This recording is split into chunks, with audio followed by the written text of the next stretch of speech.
பிரியமான அன்பு சகோதர சகோதரிகளே, ஆண்டவராகிய இயேசு கிறிஸ்து நாமத்தாலே நன்றிகளும் சோத்திரங்களும் ஏறெடுக்கிறோம்.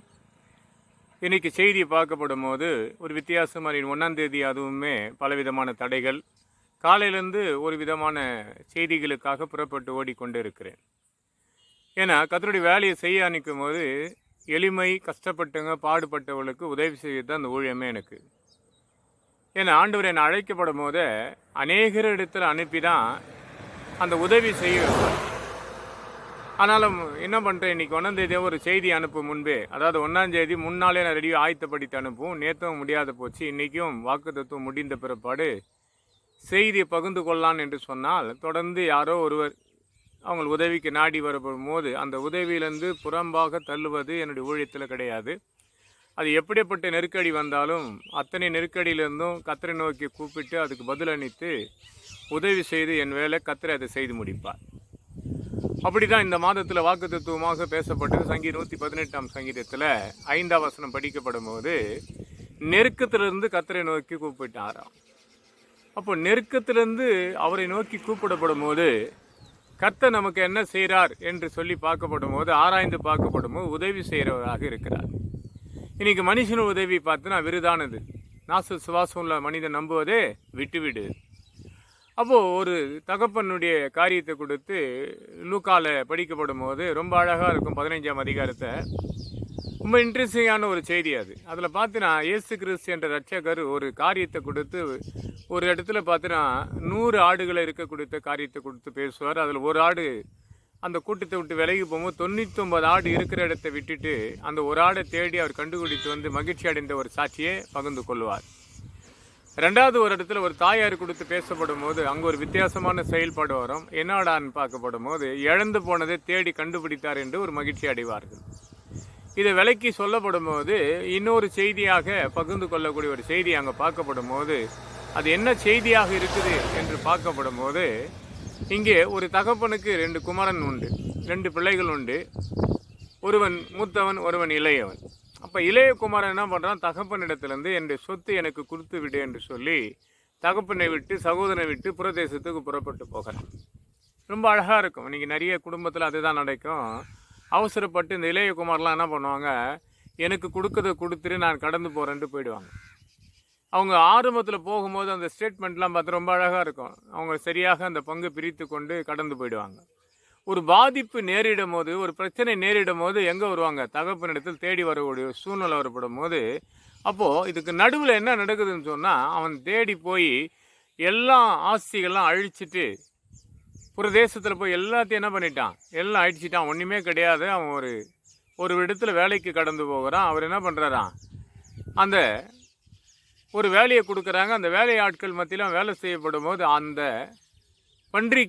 பன்றி மேய்க்கக்கூடிய ஒரு வேலையை கொடுக்குறாங்க. அந்த பன்றியை மேய்த்திருக்கும் அந்த பன்றி கொடுக்க வேண்டிய ஆகாரத்தை அவன் விரும்பப்படுவான். அந்த ஆகாரத்தை அவனுக்கு கிடைக்க முடியாத ஒரு சூழ்நிலை ஏற்படுது. அப்போது அந்த பன்றி மேய்க்கக்கூடிய ஒரு சிலர் என்ன பண்ணுறாங்க, அந்த பன்றிக்கு கூடிய ஆகாரத்தை கூட அவனுக்கு கொடுக்க முடியாத ஒரு சூழ்நிலை வரும்போது அவன் உணர்றான், என் தகப்பன வீட்டில் இருக்கப்படும் போது நான் இப்படியெல்லாம் சிறப்பாக இருந்தேனே, சேமமாக இருந்தேனே, எனக்கு இப்படி ஒரு நெருக்கடி வந்தது, இப்படி சூழ்நிலை வந்த காரணங்கள் என்ன, நான் தகப்பனுக்கு விரோதமாக இந்த துரோகமான பேச்சுகளும் துரோகமான காரியங்கள் நான் செய்தேன் என்று உணர்ந்து மாறி தன் தகப்பனிடத்தில் நான் ஒரு மகனாக போகக்கூடாது, வேலைக்காரனாக போவேன் என்று ஒரு தீர்மானிக்கிறான் இதயத்தில். எனக்கு எத்தனை பேர் அப்படி இருக்கிறோம் பார்த்தான். இன்னும் பார்த்தா நான் கஷ்டத்துலேயும் நஷ்டத்துலேயும் நம்ம வாழ்ந்து கொண்டிருப்போம். ஆனால் ஆண்டவரிடத்தில் போய் அறிக்கை செய்து ஒப்பு கொடுப்பது கிடையாது. இன்றைக்கி நான் இந்த செல்ஃபோன் வழியாக நான் பார்த்து கொண்டிருக்கப்படும் போது ஒரு தலைவர், அவங்க ஒரு சில ஆண்டுகளுக்கு முன்பாக, ஒரு 3-4 ஆண்டுகளுக்கு முன்பாக காங்கிரஸில் ஒரு பெரிய ஆட்களாக இருந்தாங்க. ஒரு பாதிக்கப்பட்டு விழுந்தப்படும் போது அவங்களுக்கு ஆலோசனை கொடுத்து சுவிசேஷம் அறிவிக்கப்பட்டு ஆண்டவர் ஏற்றுக்கொள்ளப்பட்ட பிற்பாடு அவங்க ஒரு நல்ல கடவுள் உயர்த்தப்படும் போது அவங்களுக்கு மற்ற உதவி செய்கிற மாதிரி கடந்து போய் திடீர்னு ஒரு நாள் செல்ஃபோனில் பார்க்கப்படும் போது மறுபடியும் அவங்க கண்ணீரிட்டு அழுது கொண்டு பார்த்தீங்கன்னா அவங்க தேவனை விட்டு விலைக்கு போயிட்டுருக்காங்க.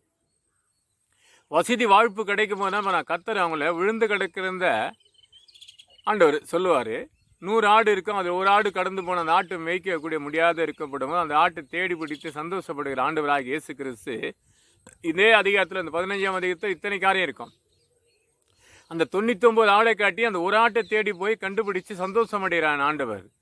யார் தேவனை விட்டு விலகி போகிறார்களோ, இல்லை பின்மாற்றம் அடைந்திருக்கிறார்களோ, இல்லை தேவனுக்கு அறியாத தெரியாத செய்கிற தவறை கூட தேவன் மன்னித்து மனதிறங்குற என் ஆண்டவராக இயேசு கிறிஸ்து விட்டு கடந்து போன நிமித்தம் உலக சிற்பத்தில் விழுந்து கிடக்கு. இன்றைக்கி தூக்கக்கூட ஆள் இல்லாத எனக்கு ஒரு ஆள் வேணும், தூக்க ஆள் வேணும்னு அவங்க மன்றாட போகும்போது, கெஞ்சப்படும் போது, அழப்படும் போது வருத்தப்பட்டேன். அப்போ அவங்கள சுற்றி பார்க்கப்படும் போது ஒரு விக்கிரகத்துக்குரிய காரியங்களுக்கு இப்போ அடிமைப்பட்டிருக்கிறாங்க. எப்படான்னா தேவனை விட்டு வசதி வாழ்ப்பு தேவன் உயர்த்தப்படும் போது நம்ம இப்படி வாழலாம் சிறப்பாக, அப்படி வாழலாம் சிறப்பாக என்று சொல்லி அவங்க எங்கே போகணுன்னு தெரியாத போய் அகப்பட்டு கொண்டு யாராவது எனக்கு உதவி செய்ய வாங்க என்றக்கூடிய சூழ்நிலை ஏற்பட்டது. இது ஜென்ரலாக இன்றைக்கி அநேக காரியங்களை பார்க்குறோம். அவங்க எல்லாம் எனக்கு விசேஷமாக அநேக காலம் ஜெபித்திருக்கிறேன், அவங்களுக்காக ஆலோசனை கொடுத்துருக்குறேன். அவங்க நேர்த்தியாக வளர்ந்து வந்த பிறப்பாடு எப்போ மாறினான்னு தெரியும். ஏன்னா 2023ஆம் ஆண்டில் எனக்கு மே மாதத்தில் ஏற்பட்ட ஒரு பாதிப்பு நிமித்தமாக சில விஷயம் ஒரு ஆண்டுகளாக எனக்கு சரியாக நிறைய காரியம் தெரியாது போச்சு. செல்ஃபோனை பார்க்க முடியாத ஒரு சூழ்நிலை வந்தது. எதிர்பாராத அந்த செல்ஃபோனை பார்க்கப்படும் போது அவங்களுடைய காரியங்களை அதே போல் போடும்போது ரொம்ப கஷ்டப்பட்டேன். ஐயோ, அவங்க இன்றைக்கி கஷ்டப்படுறாங்களே. அதுபோல தான் இந்த இளையகுமாரன் தன் சொத்தில் சரியாக பங்கு வாங்கி கொண்டு புரதேசத்துக்கு போய் பாவப்பட்ட ஸ்திரீகளோட அவன் எல்லாத்தையும் செலவழித்து ஒன்றுமில்லாத எங்கே போயிட்டான் பார்த்தீங்கன்னா, பன்றிகளை மேய்க்கக்கூடியதாக பன்றி கொடுக்குற ஆகாரத்தை கூட அவனுக்கு கிடைக்காத அவதிப்படும் போது தான் உணர்றான், மாறுறான். இன்னைக்கு பார்க்குற என் அன்பு சகோதர சகோதரிகளை என்னைக்கு உணர போகிறீங்க, என்னைக்கு மாற போகிறீங்க, என்னைக்கு தகப்பன் இடத்துல திரும்ப போகிறீங்க? இன்றைக்கி எல்லாரும் அழகாக தூரமாக போயிட்டீங்க. தேவனை விட்டு விலகி வசதியும் வாழ்ப்பும் ஆஸ்தியும் அந்தஸ்து வரும்போது விட்டு விலகி தூரம் போயிடுறோம். ஆனால் என்னைக்குன்னா ஒரு நாள் விழுந்து கிடக்கும் போது தேடி வர முன்பே இன்னைக்கு அறிக்கை செய்த தவறை உணர்ந்து மாறினால் கர்த்தருக்கு அதிசயத்தை செய்வார். அப்போ இந்த இளையகுமார் என்ன பண்ணுறான், தன் தகப்பனிடத்தில் போய் தன் தகப்பனுக்கு ஒரு மகனாக கடந்து போவானா, ஒரு வேலைக்காரனாக கடந்து போவான்ட்டு இதயத்தில் தன் வேண்டிக் கொண்டு தகப்பனை நோக்கி கடந்து போகும்போது தகப்பன் தூரத்துலேருந்து தன் மகன் வர்றதை பார்க்குறார். என் ஆண்டவர் அப்படித்தான். வந்தால் புறம்பாக தள்ளுகிற தேவன் அல்ல, என்னிடத்தில் வரவங்களே புறம்பாக தள்ள மாட்டேன்றாரு. அப்போ ஆண்டவரிடத்தில் நீ தேடி வந்தால் கர்த்தர் உன்னை ஆசீர்வதித்து பெருக செய்வார். அப்போ என் தேடி போகும்போது அந்த பிள்ளை வரதை பார்த்து தகப்பன் தூரத்துலேருந்து பார்க்குறாரு. ஐயோ, என் மகன் கடந்து வரானே, அவன் அவதிப்பட்டு வரானே, கஷ்டப்பட்டு வரானே அப்படின்னு அந்த நடவோட பாவனை பார்த்து ஒடியாந்து அவனை கட்டிப்பிடித்து முத்தம் செய்வது 20ஆம் வசனத்தில், லூக்கா புத்தகத்தில் 15ஆம் அதிகாரம் 20ஆம் வசனத்தை பார்க்கும்போது அவன் தூரத்தில் வரதை கண்டு ஓடி போய் அவனை கட்டுப்பிடிப்பார். அப்போ அந்த வேலைக்காரை கூப்பிட்டு இவனுக்கு சிறப்பான ஒரு ஆகாரத்தை ரெடி பண்ணு, நல்ல வஸ்திரத்தை கொடு, அவனுக்கு ஒரு மோந்திரத்தை கொடு, அதிகாரப்பூர்வமாக எல்லாம் செய்யப்படும் போது அவன் சொல்கிறான், நான் ஒரு வேலைக்காரனாக இருப்பேன். அப்போ கூட அவர் பார்த்து நான் தகப்பன் அவனை கொடுத்து எந்த ஒரு குறையை சொல்ல தன் பிள்ளை வந்த சந்தோஷத்தில் அவனுக்கு அநேக அற்புதத்தை செய்கிறாங்க. அடையாளத்தை செய்யப்படும் வேலைக்காரெல்லாம் பார்த்து நான் மகிழ்ச்சியோடு இருக்கப்படும் போது மூத்தகுமாரன் கடந்து வரான், நான் உன் கூடியே இருந்தேனே, இவன் அநேக பாவப்பட்டானே, அநேக பாவம் செய்த என்ன இல்லவா. அப்போ அந்த தகப்பன் சொல்கிறான், எப்போதும் என் கூடியே இருக்கிற, எனக்குள்ளதெல்லாம் உனக்கு தானே என்று. அப்போ கூட தகப்பன் தான் இளைய மகனை விடலை. இதை பார்க்குற அன்பு சகோதர சகோதரிகளை ஆண்டவர் எப்போவுமே நம்மளை நுழைந்து பார்த்து கொண்டிருப்பார். அவரை விட்டு விலகி போகாதீங்க. கடவுளத்தை சேர்ந்து எப்போது இருந்தால் உன்னை அதிசயங்களை காணும்படி செய்வார். தேவனை விட்டு நீங்கள் விலகி போயிருக்கலாம், தூரமாக நின்று கொண்டிருக்கலாம். ஐயா, நம்மளுக்கு எதுவானா இன்றைக்கி 7ஆம் தேதியாவது 7ஆம் மாதமாவது 1ஆம் தேதியாவது அந்த செய்தியை நீ பார்க்கும் போது மனம் திரும்பு. அநேக பாவப்பட்டு இருக்கும். இதில் பார்த்தீங்கன்னா லூக்கா புத்தகத்தில் 15ஆம் 30ஆம் வசனம் தான் அவன் அநேக பாவம் செய்தார் என்றதை இன்டைரக்டாக சொல்லப்படுவான். சகோதரன் இப்படிப்பட்ட பாவம் செய்து வந்தவனாச்சேன்னு எல்லாத்தையும் அழிச்சிட்டு வந்தானே போது. ஆனால் எல்லாரும் குறை சொன்னாலும் சரி, அண்ணனாக தவறு குறை சொல்லலாம், தம்பியாக குறை சொல்லலாம், உறவினர் குறை சொல்லலாம். ஆனால் தகப்பனாக என் ஆண்டவராக இயேசு கிறிஸ்து எந்த நேரம் செய்த தவறை குற்றவாளியாக தீர்த்து பேசுறதில்லை. மனம் திரும்புகிற நேரத்துக்கு கர்த்தர் மாற்றத்தை உண்டாக்கி அவனை உயர்ந்த நிலைமைக்கு கொண்டு உட்கார வைக்கிறாரு. அதுதான் என் ஆண்டவராக இயேசு கிறிஸ்து. பார்க்குற என் அன்பு சகோதர சகோதரிகளை, இனி நாட்கள் எப்படி வாழ்ந்துன்றதை பார்க்குறீங்க. ஆஸ்தி அந்தஸ்து இருந்தது, இன்னைக்கு கையை விட்டு எல்லாம் போச்சு. எனக்கு யார் உதவி? வேலை வாழ்ப்பு இல்லாத தவித்து கொண்டிருக்கிற, கண்ணீர் வெடித்து கொண்டிருக்கிற இயேசுக்கு நேராக திரும்ப அந்த இளையகுமாரனை கர்த்தர் காப்பாற்றி உயர்த்தினதை போல உன்னையும் உயர்த்துவார். எல்லாத்தையும் விட்டு இயேசு இடத்தில் திரும்பி பாருங்க. நம்ம அறியாத செய்கிற தவறுகள் தெரியும் உங்களுக்கு.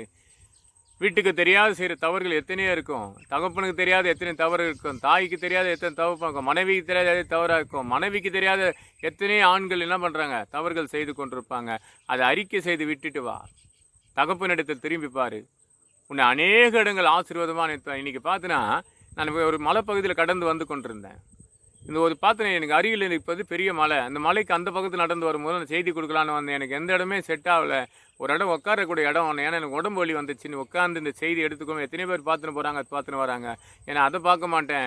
எப்படியாவது இயேசு என்ற இரட்சகரின் சுவிசேஷத்தை அறிவித்து கொண்டே இருப்பேன். அதுதான் என் ஏழை. என்னை மரண படிக்கிலிருந்து விடுவிக்கப்பட்ட கர்த்தர், மரணத்திலிருந்து மீட்டெடுக்கப்பட்ட கர்த்தர். அதுதான் அழகாக இங்கே சொல்லுவான் தகப்பன். என் மகன் மரித்தவனே கர்த்தர் உயிரோடு என்னை எழுப்பினார் என்று சொல்லுவார். மரித்த மகன் உயிரோடு வந்திருக்கிறான் என்று சொல்லுவார் தன்னுடைய மூத்த மகன் இடத்துல. அப்படிதான் ஆண்டவர், எப்போது நீ உலக என்ற சிற்பத்தில் மரணத்தில் நீ விழுந்து கிடந்தால், பாவப்பட்ட சரிகளமாக இருந்தால் அதை அறிக்கை செய்துவிட்டு இயேசுவிடத்தில் திரும்ப புதிய சரிகளமாக, புதிய எண்ணத்தையும் புதிய இதயமாக மாற்றி உன்னை ஆசீர்வதித்து உன்னை பெருகவே பெருக செய்வார். கர்த்தர் இந்த வார்த்தையில் ஆசீர்வதிப்பாராக. ஆமேன், ஆமேன், ஆமேன். கேட்குற அன்பு சகோதர சகோதரிகளே, ஏதோ கேட்டேன்னு விட்டுறாதீங்க. ஏதோ பார்த்த செய்தி நல்லா இருக்குது பார்த்து கேட்டேன்னு விடாதீங்க. அறிக்கை செய்து விட்டு பாருங்கள். தன் வாழ்க்கையில் இன்றைக்கி எத்தனையோ பிரச்சனையில் எத்தனை பேர் இதற்கு திருமணம் ஆகிய பேர் எவ்வளோ பாடுகளில் மாட்டி அவதிப்பட்டு கொண்டிருக்கிறாங்க.